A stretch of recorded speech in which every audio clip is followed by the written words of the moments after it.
মুখ্যমন্ত্রীর জনতার দরবার, সপ্তাহে 1 বা 2 দিন বসবে জনতার দরবার, 2 ঘন্টা করে চলবে ঘোষণা করলেন মুখ্যমন্ত্রী শুভেন্দু অধিকারী।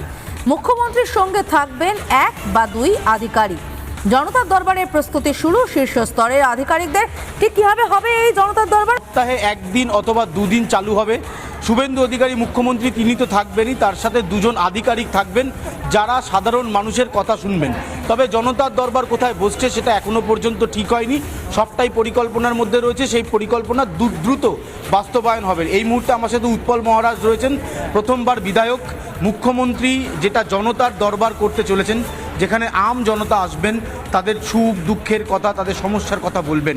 আপনি একজন বিধায়ক, এসছেন বিধানসভায়, প্রথমবার এসছেন, মুখ্যমন্ত্রীর পদক্ষেপটাকে কীভাবে দেখছেন? দেখুন, মুখ্যমন্ত্রীর যে পদক্ষেপ এটা জনকল্যাণমুখী এবং এটা আমাদের পশ্চিমবঙ্গের ইতিহাসে সর্বপ্রথম। কারণ